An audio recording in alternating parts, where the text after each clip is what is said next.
जब जीव को मनुष्य शरीर में जन्म लेना होता है तो प्रकृति में वर्षा के साथ आता है, प्रकृति में वर्षा के साथ आया और फसल में मूली गाजर गेहूं अन्न इनमें वो जीव प्रवेश करता है और उसे माता पिता दोनों पाते हैं। तो सप्तम धातु वीर के रूप में परिणित होता है जीव। वो वीर कण के रूप में माता के उदर में जब प्रवेश करता है तो एक रात्रि में मां का और पिता का दोनों का वो जो वीर मिलता है, उस रज और वीर के मिलने से एक कलल सा बनता है। 5 रात्रि व्यतीत होने के बाद एक बुदबुदा सा बनता है। 10 रात्रि व्यतीत होने के बाद एक बेर की सी आकृति होती है। फिर उसके बाद उसमें धीरे धीरे मांसपेशियां बढ़ने लगती हैं। 1 महीने में उसके सिर निकल आता है। 2 महीने में हाथ पांव अंगों का विभाग होता है। तीसरे महीने में नख रोम अस्थि चर्म स्त्री पुरुष के चिन्ह प्रकट हो जाते हैं। 4 महीने में मांसादि 7 धातुएं प्रकट हो जाती है। 5वें महीने में चेतना जागृत हो जाती है। जैसे अपने चेतना, ऐसे 5वें महीने में गर्भस्थ शिशु की चेतना जागृत हो गई। जीव है पर चेतना 5 महीने बाद मां के गर्भ में जागृत। अब उसे भूख लगती है, प्यास लगती है, वहां की तापमयी जलन पीड़ा, छोटे छोटे कीड़ों के द्वारा काटना। 6ठे मास में झिल्ली से लपटा हुआ मां की दाहिनी कोख में कीड़े की तरह तड़पता है। उस समय माता को कड़वे और खट्टे पानी की लालसा होती है, जिससे उसके अंगों में जाकर भयंकर जलन होती है। यह है भोग। वो कृमि कीड़े की तरह तड़पता है। मलमूत्र के गड्ढे में बीच में झिल्ली में बंधा हुआ वो जीवात्मा सुकुमार तो होता है, वहां के कीड़े उसे नोचते हैं छोटे छोटे, वो तड़पता है। माता प्रसन्न होती कि जब बच्चा हिलता है बोले है, उसकी दुर्गति हो रही, वहां भयंकर कष्ट पा रहा है। ऐसा क्लेश होता है कि क्षण क्षण में बेहोश होता रहता है। माता के खाए हुए कड़वे तीखे गरम नमकीन रूखे खट्टे यही पदार्थ पाने की इच्छा होती है माता, क्योंकि उसको भोग भोगना है। उसके कोमल शरीर में भयानक पीड़ा होती है जब माता ऐसे पदार्थ खाती है। गर्भाशय की झिल्ली में लिपटा हुआ, आंतों और मलमूत्र से घिरा हुआ सिर, पेट की और पीठ और गर्दन ये कुंडलाकार ऐसे कंकण जैसा ऐसी आकृति गर्भस्थ शिशु की होती है। पिंजड़े में बंद पक्षी के समान पराधीन, ना तो वो हिल डुल सकता है ना बोल सकता है। बड़ा असमर्थ दुख को भोग रहा है, चेतना पूरी है। इसी समय भगवान द्रवित होकर उसे ज्ञान देते हैं, गर्भस्थ शिशु को, सबको। जे उसे ज्ञान होता है तो सैकड़ों जन्म के कुकर्मों से याद आते हैं, सैकड़ों जन्म के। ओहो, ये मेरे कर्म का ही फल है, मैंने ऐसे कर्म किए इसलिए दुख भोग रहा हूं। बेचैन हो जाता है, कैसे निपट पाऊंगा, सैकड़ों जन्म के कर्म जमा है। अब महान अशांति उसके हृदय में, उस शरीर में भयंकर पीड़ा। कुंडलाकार शरीर है, हिल भी नहीं सकता है, बस कीड़े काटते हैं, बड़ी तड़पन, बड़ी जलन, भूख प्यास की जलन। अब एक और भयानक जलन हुई, उसे स्मरण हो जाता है कई जन्मों के, सैकड़ों जन्मों के पाप कर्मों का। 7वां महीना आरंभ हुआ कि ज्ञान का उन्मेष हो गया। अब प्रसूति वायु उसे चला रही है, तड़पता है वो। सप्त धातु में स्थूल शरीर से बंधा हुआ वो जीव भयभीत होकर के पुकारता है, अगर कोई भगवान है तो एक बार मुझे यहां से निकाल दे। वो विनय करता है भगवान से, कोई अगर भगवान है जिसने मुझे इस बंधन में डाला है, एक बार निकाल दे, यहां से जाके केवल भजन करूंगा।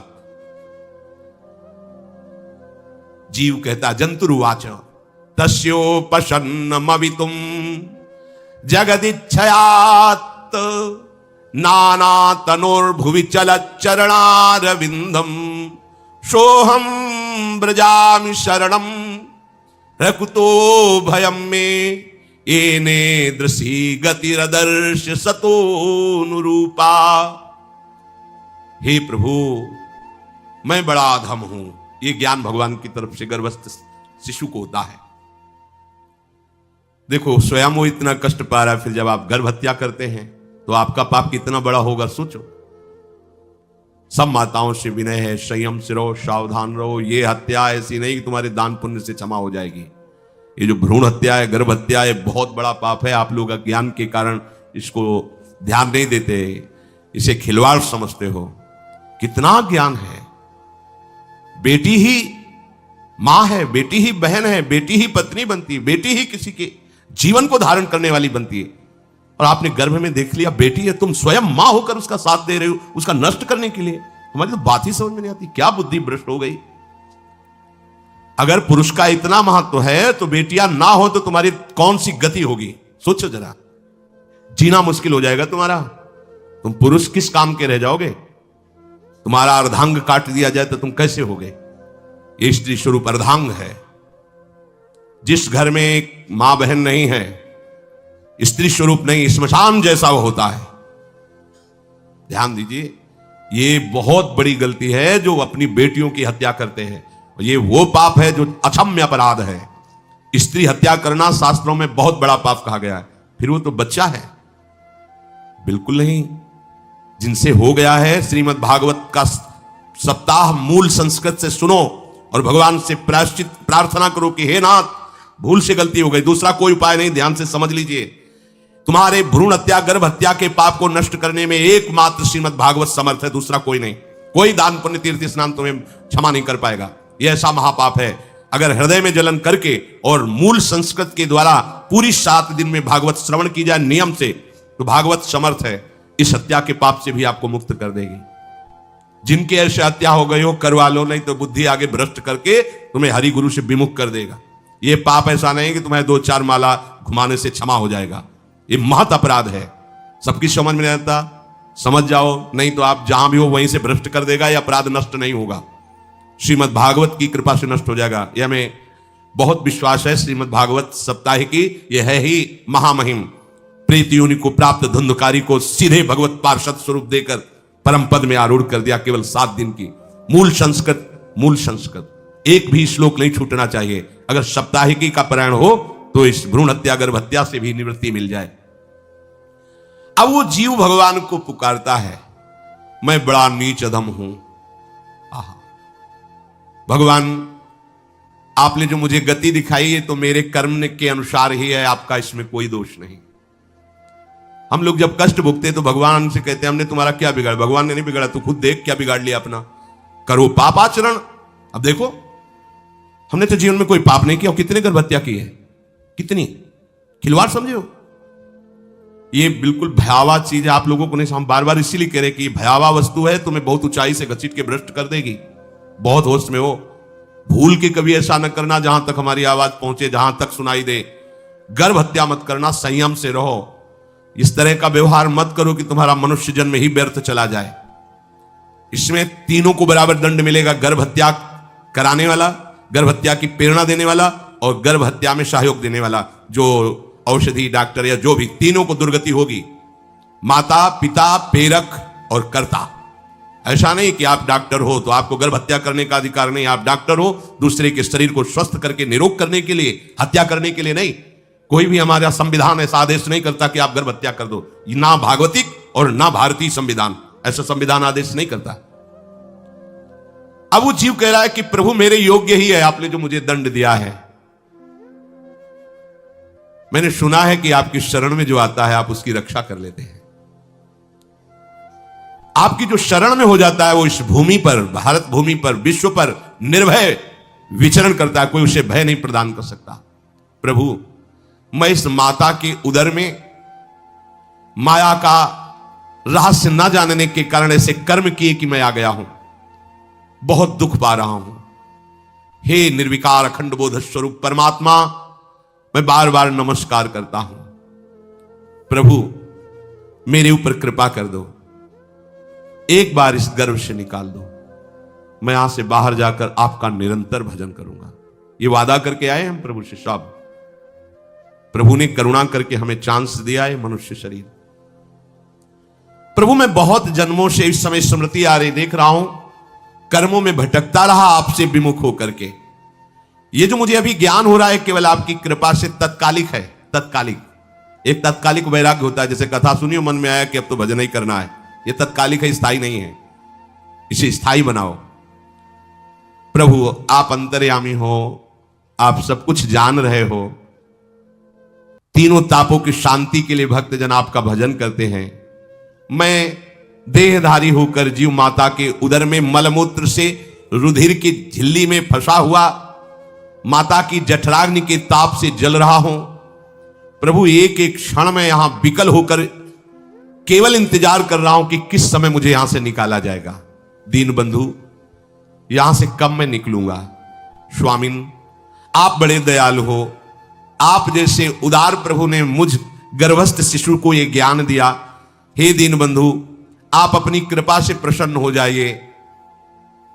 प्रभु, एक बार निकाल दीजिए। मैं ऐसा भजन करूंगा कि दोबारा संसार के दुख में नहीं आऊंगा। कपिल भगवान कहते हैं, हे माता, वो गर्भस्थ बालक शिशु भगवान से प्रार्थना करता है। भगवान का आदेश होता है, तत्काल प्रसव वायु धक्का मारती है। जे ही प्रसव वायु धक्का मारती तो उसको ऐसा भयंकर कष्ट होता है, जैसा पीछे लिखा है कि जैसे जिंदा किसी की चमड़ी उतारी जाए, ऐसा मां के गर्भ से निकलते समय उसे कष्ट होता है। वो अत्यंत कष्ट से व्याकुल होता है। उसी समय उसका वो ज्ञान नष्ट हो जाता है जो भगवान ने दिया था।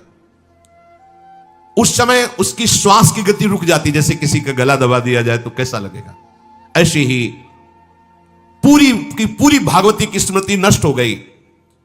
होश आया तब देखा कि वो बाहर पड़ा हुआ है, माता के उस मलमूत्र में सना हुआ बिष्ठे की कीड़े की तरह। गर्भवास में जो दिव्य ज्ञान प्रकट हुआ था भगवान की कृपा से, वो सब नष्ट हो गया। भूमि परत भा ढाबर पानी, तिम जीवे माया लपटानी। चेतना आई तो रोने लगा। वो ज्ञान कहां गया? वो ज्ञानदाता कहां गया? वो कहता कहां कहां? बोले थाली बजाओ, बच्चा हुआ है। और वो तो रो रहा है कि कहां, वो ज्ञान कहां गया जिसके बल से मैं कह रहा था कि बाहर निकाल दो, मैं आपका भजन करूंगा। सब खत्म ज्ञान। जो लोग उसका अभिप्राय नहीं समझते, वो उत्सव मनाते हैं, बालक हुआ है, वो रो रहा है, वो कहां गया ज्ञान? कहां कहां कहां?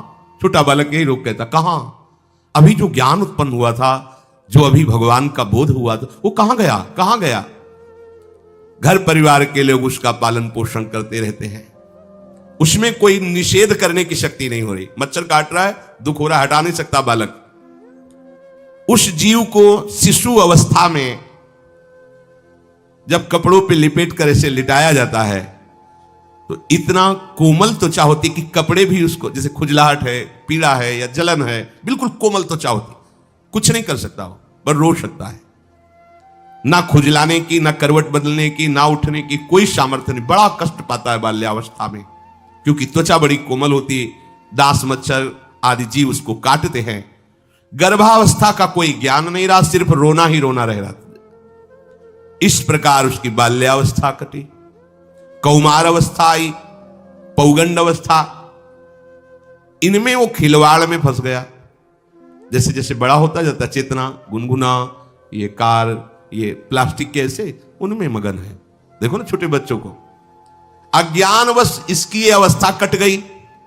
बड़े भाग्यशाली ऐसे भी बच्चे हैं जो तुतला के बोलते हैं, उनकी मैया कहती राधा बोलो, राधा। देखो ये सौभाग्य। प्रणाम है उन माताओं को जो अपने बच्चों को भगवान नाम बुलाते हैं। ये आप बोलो, श्री हरिवंश बोलो, राधे राधे बोलो। धीरे धीरे उसकी युवा अवस्था पहुंची। इस समय उसके अंदर एक भूत सवार होता है। जवानी का भूत है, ये सबके सवार होता है। अगर मंत्र चल रहा है तो भूत नहीं चढ़ेगा, नाम चल रहा है तो भूत नहीं चढ़ेगा, नहीं तो भूत चढ़ जाता है। ये कुछ भी करवा सकता है भूत, भूत ही तो है ना। वैसे ही पंचभूत लिपट गए, ये ऊपर से जवानी का और भूत सवार हुआ तो जौवन ज्वर के ही नहीं बलकावा। जवानी में कोई भी ऐसा अपराध नहीं जो हो ना जाए। बड़ा भयानक इसमें स्वरूप होता है। इसमें केवल भोग, केवल भोग, एक ही दृष्टि रहती है, भोग भोगना। अज्ञानवश जब भोगों की प्राप्ति में बाधा पड़ती तो भयंकर वो क्रोध करता है, शोकाकुल होकर हिंसा कर बैठता है। जैसी घटनाएं सुनने को मिलती हैं, राक्षसी घटनाएं, ये भूत है जवानी का। जहां कामना में बाधा पहुंची, क्रोध, क्रोध में वो समझ नहीं पाता कि मेरे जैसा ही प्रिय शरीर उसका है जो मैं वर्ताव कर रहा हूं। सदेहेन मानेन वर्धमानेन मन्युना करोति विग्रहम कामी कामेष्वंताय चात्मनः। जैसे जैसे देह बढ़ता जाता है, पुष्ट होता जाता है, वैसे वैसे भोग वासना और अभिमान बढ़ता जाता है। वो काम परवश होकर अपना नाश करना शुरू कर देता है। यौवन वो फिर खोटी बुद्धि वाला वैसे ही पाप करने लगता है जिन पापों के कारण उसकी दुर्गति हुई थी नरक आदि की, और मां के गर्भ में आया था। देहाभिमानवश निरंतर मैं करूंगा, मैंने भोगा, मैं वो भोगूंगा। उसे ये ज्ञान नहीं रहता कि मैं वादा करके आया हूं कि भजन करूंगा और इस संसार से मुक्त हो जाऊंगा, भूल गया। इसी शरीर से उसको फिर भयंकर कष्ट भोगने पड़ेंगे। इसी का नाम संसार चक्र है। अगर कहीं उसे सत्संग मिल जाए, सन्मार्ग में चल दे, तो माया भेजती है दो प्रकार के लोग उनको भ्रष्ट करने के लिए। एक जिह्वा रसेंद्री को और एक उपस्थेंद्री जनेंद्री के भोगों का समागम भेजती है। फिर ही भोगो, ध्यान रखना, शास्त्र है, सत्य एक एक अक्षर है। जब किसी को सत्संग मिल जाता है तो सत्संग का प्रभाव होता है भगवत मार्ग में रुचि पैदा करना, प्रभु अच्छे लगना, प्रभु का नाम जप करना, सत्य मार्ग में चलना। जब तुम सतमार्ग में चलोगे तो दो प्रकार के लोग भेजे जाएंगे, बढ़िया हलवा, बढ़िया खीर, रबड़ी, लो प्रभु, पाओ, आरोगो, रसेंद्री और फिर जनेंद्री। फिर कोई परेशानी नहीं, भोगिए आप। फिर वो ऐसे विषयी पुरुषों का संग करके वैसे ही पहले की तरह फिर पाप करने लगता है। बहुत होश में, बहुत होश में। इनको ऐसे लोगों का संग कराया जाता है जिससे सत्य, शौच, पवित्रता, दया, संयम, लज्जा, क्षमा, यश, मन, इंद्री का संयम, ये सब सद्गुण नष्ट हो जाएं, ऐसे लोगों का संग कराया जाता है। ऐसे लोग बहुत हैं, वो आपको पैसा खर्चा करके वो आपको भोग दिलाएंगे, भोगो। भैया आप इनके लिए नहीं भगवत मार्ग में आए हो, आप प्रभु की प्राप्ति के लिए आए हो। बचो, सावधान हो। ये देखो शास्त्र कह रहा है, रसेंद्री और जनेंद्री दो की सुविधा देने वाले लोग मिल जाएंगे।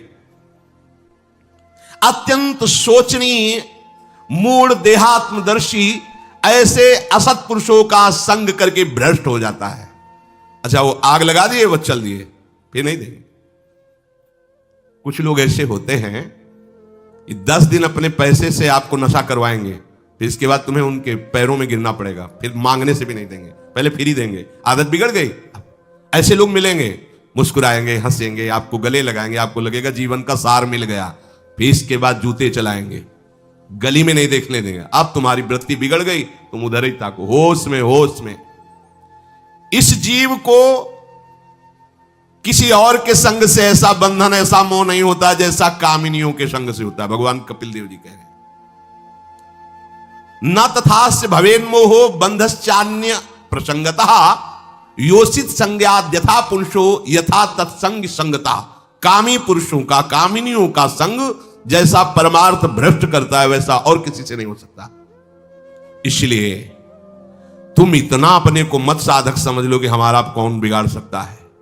उदाहरण में दे रहे हैं, प्रजापति स्वाम दुहितरम दृष्ट्वा तद्रूप धर्षितः रोहित भूताम शोनवधा वदृक्ष रूपी हतत्रपहा। स्वयं प्रजापति भगवान ब्रह्मा जी ने अपनी पुत्री को जब देखा, प्रसंग आता है, सरस्वती जी, बहुत सुंदर सरस्वती जी है, तो अपने को संभाल न सके। उनके रूप, लावण्य और यौवन के स्वरूप को देखकर भगवान ब्रह्मा जी आकर्षित हो गए। इसलिए दूसरों की तो बात ही क्या है, हम सब ब्रह्मा के ही बनाए हुए हैं, वो आकर्षित हो गए। इसलिए बलम में पश्चिमाया स्त्री मैया जैनो दिशाम या करोति पदाक्रांतान भूर्विजंभेण केवलम। हे माता, मेरी माया का बल देखो, जो अपने पैरों से विश्व को कुचल सकते हैं, ऐसे दिग्विजयों को अपने पैरों के नीचे कुचल दे, वो मेरी माया है। देखो, बलम में पश्चिमाया स्त्री मैया जैनो दिशाम, जो 10 दिशाओं पर विजय प्राप्त कर सकते हैं, उनको भी घुटने टिकवा दे, ये मेरी माया है। संगम न कुर्यात् प्रमदा सुजातु योगस्य पारम परमारुरुक्षु मत्सेवया प्रतिलब्धात्म लाभो वदन्ति या निरय द्वारमस्य। श्री भगवान कह रहे हैं, अहो मेरी इस माया का बल देखो। इसलिए जो मेरे को प्राप्त करना चाहता है, योगारूढ़ होना चाहता है, भजन में आगे उन्नति चाहता है, उसे चाहिए जो तुम्हें भ्रष्ट करने के लिए इशारे करे, चाहे स्त्री हो चाहे पुरुष, तजिए ताहि कोटि बैरिशम, यद्यप परम सनी, वो मित्र नहीं, वो माया के द्वारा भेजा हुआ दूत है। चाहे कोई भी हो, होश में तुम समझते हो कि बाजी जीत गए, भाग्य खुल गए, तरस रहे थे भोगों के लिए, मिल गए भोग। अरे नारकी गतियों से बचने के लिए तुम्हें अवसर मिला था, फिर नरक जा रहे हो। तुम समझते हो कि इसको भोग ले तो सुखी हो जाए, उसको जो भोग रहा है वो समझता है उसको भोग ले तो सुखी हो जाए, उसको वो पूरी सृष्टि इसी भ्रम में फंसी हुई है। होश में हो जाओ। जो परम पद चाहता है, भजन करना चाहता है, ठीक से मार्ग में चलना चाहता है, उसे शब्द भगवान के याद कर लेने चाहिए।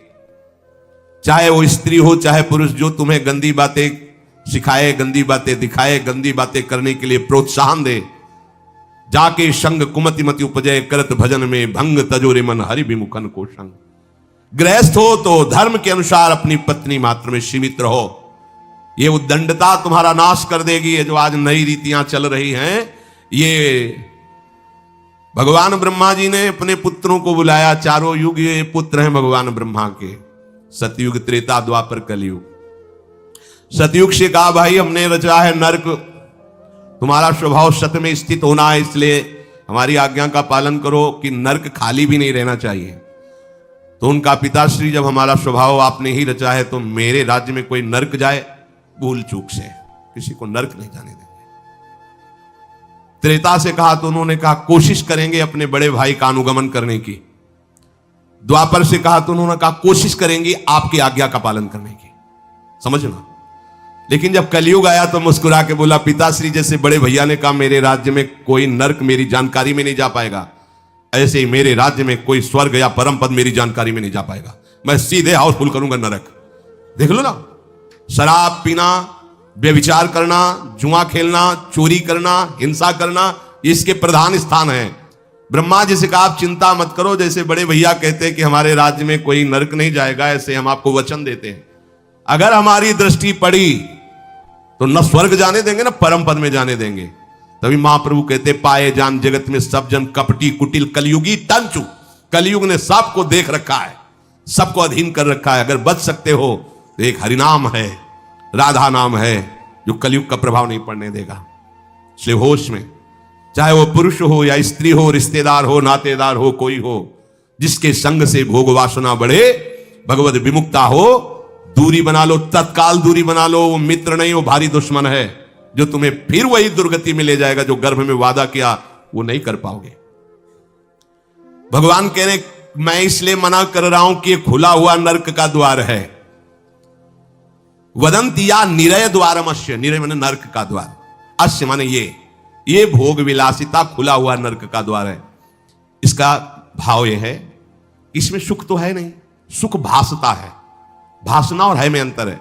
जैसे रेत में हम देखते हैं सूर्य की किरणें पड़ने पर निर्मल जल भासता है, और प्यास के कारण हम दौड़े तो वहां बालू ही मिलेगी, फिर आगे भासता है, फिर भागे तो फिर भागने से प्यास बढ़ती जाती है, पानी मिलता नहीं।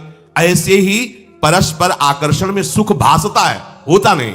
जब हम उसको स्वीकार कर लेते हैं तो एक मन में उदासी आती है कि यहां वो तो मिला नहीं जो चाह रहे थे, तो वो दूसरा दिखाता है, वो आगे वो उधर गया, तो फिर वो पूरा जीवन नष्ट हो जाता है। और मिला नहीं क्योंकि है नहीं, भासता है, सुख भासता है नहीं। प्रभु में सुख भासता नहीं, प्रभु में सुख है, भासता नहीं है। इसलिए जो भासता में लगे वो प्रभु में नहीं लग पाते, क्योंकि यहां भासता नहीं है, वहां भास रहा है, वो है नहीं। यहां है, भास नहीं रहा है तो है का परिचय नहीं है, इसलिए वो यहां लग। और जो लग गया तो नाच नाच के मीरा जी कहती पायो जी पायो मैंने राम रतन धन पायो। पति है। प्रथम रात्रि में मीरा जी ने राणा साहब से कहा कि आप हमारी बात शायद समझ सकते हो, आप हमें स्पर्श मत करना, मैंने सुहाग गिरधर के नाम का भरा है, मैं तुम्हारी पत्नी नहीं हूं, लोक व्यवहार के कारण तुम पति रूप में आए हो, मैं चाहती हूं कि तुम मेरा सहयोग करो। मैं एक पतिव्रता हूं गिरधर की, मेरे तो गिरधर गोपाल बैठे थे एक ही सैया में, उतर के चरणों में बैठ गए। मीरा जी के चरण पकड़े के हो भाग्य, मुझे ऐसे सौभाग्य मिला कि आपका पति होने का, एकांत में आप हमारी गुरु होंगी और समाज में आप पत्नी का स्वांग करेंगी, जिससे आपको विक्षेप नहीं पड़े। आजीवन निर्वाह किया, एकांत में गुरुवत मीरा जी के प्रति व्यवहार करते राणा साहब, और व्यवहार में मीरा जी पत्नी जैसा व्यवहार में बाहर और अंतर में ऐसी सदगति हुई राणा की जो बड़े बड़े योगियों को दुर्लभ है। मीरा जी जीवन में कभी भी किसी भोग को स्वीकार नहीं किया। गिरधर के रंगराची सब भोग चरणों में लुट रहे थे। सोचिए, राज परिवार में ब्याही गई, क्या था? किसी भी सुख की आकांक्षा नहीं। यह है रंग श्री हरि का।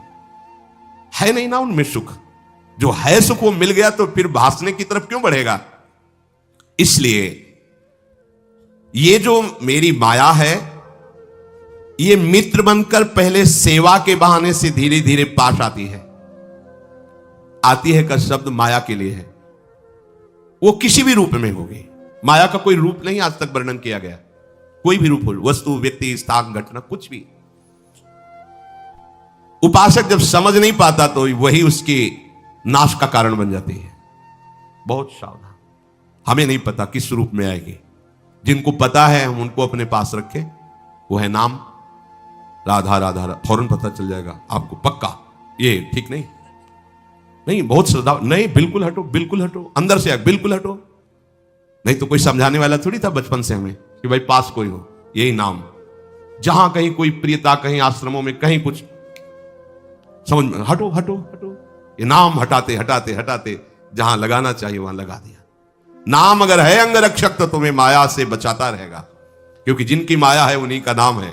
वो खूब अच्छे से जानता है, माया को पहचानता है। नाम आप नहीं पहचानोगे पक्का, क्योंकि वो बाहर से ही नहीं आती, वो अंदर से भी आती है। ये सब माया के ही पार्षद है। मन बुद्धि चित्त अहंकार सब माया में है। नाम चलेगा तो अंदर और बाहर दोनों जगह सुरक्षित रखेगा। पकड़ लीजिए, वो तिनके में ढके हुए कुएं के समान होती है। पता नहीं चलता कि कितना गहरा कुआं है। ऊपर से तिनके से ऐसा लगता भूमि जेब पैर रखा गिर गए कूप में, अब निकल नहीं सकते। जब मेरी माया में आसक्त हो जाता है तो अंत समय फिर उसी माया का स्मरण आता है। वही सब मैं और मोर तोड़ते। अब वो फिर उसी चिंता से फिर वही फंस गया, फिर वही दुर्गति प्रारंभ।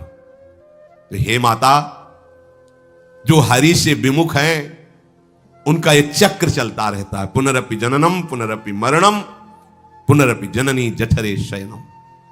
इसलिए मुमुक्ष उपासक को चाहिए कि ना कोई भय स्वीकार करो, डरो मत माया से। देखो भगवान के वचन, ना किसी के सामने दीन हो। भक्ति की दैन्यता अलग है, विषयों की दीनता नहीं। ये साधु में कभी नहीं हमने देखा, किसी भी साधु में ये नहीं। साधु है ये नहीं होगा जब मर जाए पक्का, और साधुता नहीं है तो फिर इतना ही है, फिर और रही क्या गया है। फिर साधुता में ये तो नहीं होता पक्का। हम कहते हैं बहुत हजारों संतों से मिले, ये नहीं होता। अरे रिद्धियां सिद्धियां मारी घूमती पीछे, वो हाथ फैलाएंगे। हाँ, आचार्य आदेश के कारण रोटी मांगते हुए बड़े बड़े सिद्धों को देखा गया है। टुकड़े रोटी के मांगने आचार्यों का आदेश है। भिक्षा औषधम अन्नम, भिक्षा रूपी अन्न रूपी औषधि से उदर पोषण करे, ऐसा आचार्य। चाहे वो भगवान शंकराचार्य, चाहे आप प्रेम के उपासक हो। भूख लगेगो मांग खाऊंगो, गिनो न सांझ सवेरो, ब्रजवाक्षन के जूठ टूक और घर घर छाछ महेरो, ऐसो कब करी हो। बस साधु 30 मिनट के लिए केवल भिक्षुक बनता है और 23.5 घंटा के लिए बादशाह रहता है। मिले तो ना मिले तो बस भिक्षा बादशाह। जाय न चाहे कमो कछ तुम सन सहज सने, बसो निरंतर तासुर सुराउर निजगे। साक्षात भगवान हृदय में खेलते रहते हैं। दीनता नहीं होनी चाहिए। ये भागवतिक दैन्यता अलग है, ये दलिद्रता रूपी दीनता नहीं होनी चाहिए कि ठंडी लग रही कपड़ा दे दो, देखो हमें तीर्थ यात्रा करनी पैसा दे दो, हमें यज्ञ कर। कौन सी यज्ञ करनी तुम्हें? कौन सी यज्ञ? श्वासों को बोलो राधा राधा राधा, एक एक श्वास की आहुति, इससे बड़ी कोई यज्ञ होगी? पूरा जीवन समर्पित, इससे बड़ा कोई तीर्थ होगा? अरे जहां चरण रख दे वहां तीर्थ प्रकट हो जाए, ऐसी भक्ति की महिमा होती। तीर्थ ही कुर्वन्ति तीर्थानि। ये दीनता नहीं होती साधुओं में, पाखंड में होती है। दीनता साधुता में नहीं होती। इस विषय की ये दे दो बाबूजी, अरे धिक्कार है, धिक्कार है। कहा वह मोर दासा करे तुच्छ नरन के आशा, तो कहो कहां रहा विश्वासा। जिसने बिना किसी सहयोग के 1 सेकंड में अनंत ब्रह्मांडों को रच दिया, वो हमारे स्वामी है। इसके बाद तुम ऐसे मानते घूमो, कहां दासता रही? भय, जिसके भय से मृत्यु भी भयभीत होकर काम कर रही, जिसके भय से सूर्य चंद्र प्रकाशित हो रहे, जिसके भय से पृथ्वी जल में नहीं डूब रही, वो हमारा स्वामी है। फिर हमें भय किससे? मोह, चराचर जगत मेरे प्रभु का अंश, बस इस बात से प्रीति है, कोई शारीरिक संबंध से नहीं, माता पिता भाई बंधु नहीं, हमारा संबंध नाते नेह राम के मनियत सुरत सुदेव, जहां लो जितने भी संबंध है केवल आराध्य देव के संबंध से, बस निसंग भाव से वो फिर भगवत प्राप्त हो जाता है। ये सावधानी रखनी, निसंग भाव, कोई मित्र नहीं, कोई शत्रु नहीं। इस माया में संसार से मुक्त होने का यही उपाय है। भय नहीं, दीनता नहीं, मोह नहीं, किसी का संग नहीं, अपने श्यामा श्याम श्यामा श्याम श्यामा श्याम, उनके नाम के, उनके आश्रित, वो आगे से आगे ऐसा दुलार करते हैं, आपको सोचना ही नहीं पड़ेगा। जैसे माँ को पता है बाल भोग कब कराना है बच्चे को, कौन सी पोशाक धारण करानी है, कहां उसको खेलने ले जाना है, ऐसे ही हमारे प्रियालाल को पता है ये दास है, इसको कब क्या, सच्ची मानिए आगे से आगे व्यवस्था उनकी। आश्चर्य में हो जाओगे आप जब अपना अहंकार उनको समर्पित कर दोगे। हम अहंकारी जीव अपने अहंकार के कारण धक्का खाते घूम रहे, नहीं, अखिल कोटि ब्रह्मांडों का सृजन करने वाला प्रभु है। 4 लाख योजन का एक पहाड़ केवल है, सोने का प्योर सोने का, मिलावट नहीं। 4 लाख योजन, एक योजन 4 कोस, एक कोस 3 किलोमीटर, कितना एक से एक रत्न इस पृथ्वी में है। ऐसे मालिक के गुलाम हो, ऐसे हाथ फैलाते घूमो। राधा राधा। इस शरीर को बहुत ध्यान से सुन लो, जो इस शरीर को निक्षेप माने धरोहर होता है, धरोहर की भांति, जैसे हम तुम्हें दे दें कि 500 रुपए रख लो, हमें जब काम लगेगा ले लेंगे, तो 500 रुपए रखे आपकी जेब में, लेकिन आप कभी उसे अपना नहीं मानेंगे। अगर कभी आवश्यकता पड़ी, किसी ने बताया कि 500 रुपए आपकी जेब में, नहीं नहीं नहीं, वो तो धरोहर है। जब वो मांग लेंगे तो उनको हम खर्चा, धरोहर का खर्चा स्वयं में नहीं किया जाता। ईमानदार आदमी धरोहर को जैसे रखा वही, ये नहीं कि हम 500 खर्चा कर लेते हैं फिर कमा के 500 दे देंगे, नहीं, वही सेम टू सेम वो ऐसे ही वापस होगा। तो ये शरीर प्रभु की धरोहर है। सुधा निधि में भी एक श्लोक में आया है, ये प्रियाजू की धरोहर है। कबीरदास जी ने कहा है, चदरिया जैसी की तैसी धरि दीनी, जैसी दी थी प्रभु हमने मलिन नहीं की, वैसे की वैसे वापस कर दी, तो क्या होगा उसका परिणाम? मोक्ष, भगवत प्राप्ति। इसे मलिन करने का अधिकार तुम्हें नहीं। ये चदरिया जो मिली है मनुष्य शरीर, ये भगवत प्राप्ति, इसे गंदा मत करो। शरीर को धरोहर की भांति रखकर, ये गुरु की संपत्ति है, ये इष्ट देव की संपत्ति। तन वांग मनोभिरमलई सोहम तविवासिता, ये शरीर, ये मन, ये वाणी हमारे गुरुदेव को समर्पित, उनकी आज्ञा के अनुसार चलना है। तो क्या होगा? अनासक्ति बढ़ेगी, किसी से कोई राग नहीं, अनासक्त होकर भगवत प्राप्त हो जाएगा। एक ही उपाय समस्त दुखों से बचने का, माम उपेत्य है, जो मेरे आश्रित हो गया, मेरा भजन करता है, पुनर्जन्म नहीं होता उसका, क्योंकि दुखालयम शाश्वतम, संसार में वही जवानी, वही बुढ़ापा, वही रोग, वही योनियों में भटकना। थोड़ा तो थक जाओ, तुम्हें नहीं चाहिए दिव्यता तो कम से कम इतना समझ लो। फिर वही प्रारंभ वाली बात कहते हैं कि देश विदेश सुख के लिए भटकते हो, तो हम भी तो ऐसे देश की बात कर रहे जहां सुख ही सुख है, जहां काल की भी चाल नहीं है, वो है निकुंज देश। निकुंज देश के राजा हैं श्यामा श्याम, चलो ना वहां, राधा राधा रूपी धन कमाओ, यहां किसी से व्यवहार न करो, प्रेम का व्यवहार भगवत समर्पित करो, राग द्वेष का व्यवहार मत करो, तो इसी जन्म में ये कर्म परंपरा खत्म हो जाएगी। पता नहीं कौन कौन सी योनियों में हमें जाना पड़े मां के गर्भ में। इसलिए भाई ये आखिरी जन्म होना चाहिए, ऐसा कर लो, ऐसा धन कमा लो जो तुम्हारे साथ चले, वो है राधा नाम। अब जीवन में धोखा ना होने पावे, सबसे प्रार्थना है बच जाओ, आगे और कलयुग भयानक रूप लेके आएगा, आपसे भजन नहीं होगा। अभी देख लो, न खान पान पवित्र है, न संग पवित्र है, न दृश्य पवित्र है, आगे तो और भी। ये ऐसा समय पैदा करेगा कलयुग कि कोई राम कृष्ण हरि नाम सुनाई नहीं देगा, भाव भ्रष्टाचारा सब संसारा धर्म सुने नहीं, कहीं स्वाहा स्वधा तो खत्म होता जा रहा है। देख लो, पहले यज्ञों की भरमार होती थी, कहां यज्ञ हो रहे हैं। ऐसे ही अभी सत्संग सुनने को मिल रहा है, कितने जगह सत्संग होता है भगवत प्राप्ति का, कितनी जगह सत्संग होता है, खोज लो आप पूरे भारत में। कितनी जगह शुद्ध शास्त्र सम्मत भगवत मार्ग की बात मिलेगी, कितने नाम जापक रह गए हैं। वास्तविक आगे चल करके आपको सपोर्ट ही नहीं मिलेगा भक्ति का। जैसे अभी डरने लगे कि अगर तिलक लगा के जाएंगे तो ऑफिस वाले क्या कहेंगे, स्कूल में तो कंठी और तिलक ही नहीं धारण करने दिया जाता, बच्चे कहते हैं, घर में कहते हैं तुम सुहागवती हो, कंठी तो विधवा धारण करती हैं। कैसा दुर्बुद्धि घर वाले। ठाकुर सेवा ये तो विधवाओं का काम होगा, सच्ची सौभाग्यवती वही है जिसने ठाकुर सेवा स्वीकार कर ली। सच्चा मंगल सूत्र कंठी ही है जिसने हरि का पहन लिया। कैसी मंद बुद्धि है लोगों की, ऐसी सी मतलब सौभाग्यवती भी कंठी पहन सकती है। तो हमें लगता है इससे बड़ा दुर्भाग्य क्या होगा, हम इसे सौभाग्य मानेंगे। राम हरि कृष्ण बोल न पावे, कंठी न धारण करे, रज न धारण करे और उसे सौभाग्यवती, तो कौन सा सौभाग्य? मरण धर्मापति, कुछ दिन में वो भी मरेगा, फिर बनना क्या बनना? न भजन लायक रह जाओगे, न संसार लायक रह जाओगे। प्रार्थना मान लो, थोड़ा कड़ुआ लगेगा लेकिन बहुत मीठा है परिणाम इसका। यत् अग्रे विस्मयो परिणामे अमृतोपमम, जिसमें शुरुआत विष जैसी लगे उसका परिणाम अमृत में होता है। खूब भजन करो और इसी जन्म में श्री जी को प्राप्त करो। श्री राधा वल्लभ लाल।